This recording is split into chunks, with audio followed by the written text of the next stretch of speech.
মানে অসমৰ একেৰাহে মানে MLA হৈ থকা চাগে বোধহয় 5বাৰ যদি ৰাখে হৰি মাৰে কোনে মাৰে হৰি ৰাখে কোনে হয়তো মই 6 নম্বৰ যদি হওঁ তেতিয়া খুব কমটি সংখ্যক বিধায়কে এই 6 নম্বৰ বিধায়ক হোৱাৰ সৌভাগ্য হৈছে মানে লেখন ল'বলগা অসমৰ চাগে 5জন বা 6জন বিধায়কে আছে একেৰাহে জিকি আছে মই এনেই বোলে মাৰ্বল গুটি খেলি ইয়াত বোলে টাং গুটি খেলি পেলাই ইয়াত বোলে মই এনেই MLA হৈ থকা নাই আৰু ইয়াত মোহিনী সমষ্টিৰ কোনোবাই যদি বিধায়ক হ'ব বিচাৰে ইয়াত কষ্ট কৰিব লাগিব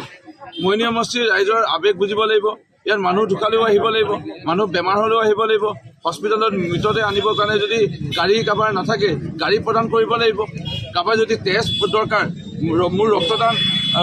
ৰক্তদাতা মোৰ সংস্থা আছে মই নিজে 57 বাৰ এতিয়ালৈকে মই ৰক্তদান কৰিলোঁ ইয়াত ৰক্তদান কৰিব লাগিব ইয়াত কোনোবা হাড় ভাঙিছে ক'ৰবাত বাহিৰলৈ গৈছে তেওঁলোকক ট্ৰেইনত টিকেট কাটি দিব লাগিব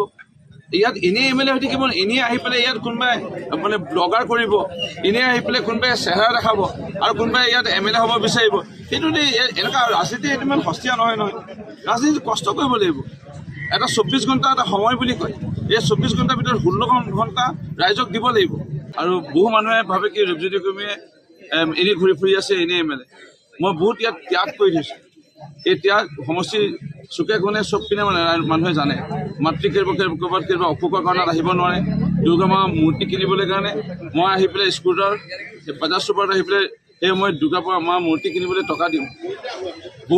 বহু অঞ্চলত সকাম ক'ৰবাত বিয়া ক'ৰবাত মানুহ ঢুকায় বা ক'ৰবাত ভাগৱত পাঠ পাতিছে সেই সময়ত মই মৎস্যকলত আহি পেলাই স্কুটাৰত আহি পেলাই কাৰোবাৰ লোকৰ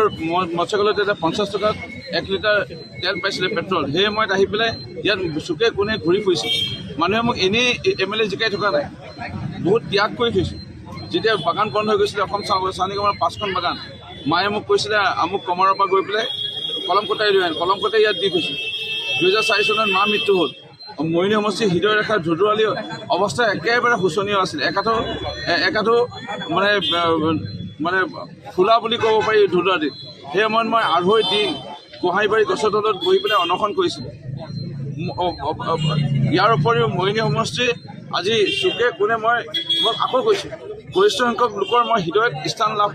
স্থান ইতিমধ্যে দখল কৰিলোঁ আৰু মোৰ হৃদয়ত মোহিনীবাসী ৰাইজ আজি স্থান দখল কৰিছে এটা আত্মীয়তা আছে সেইকাৰণে মোক জিকাই আছে অন্য একো কথাই নাই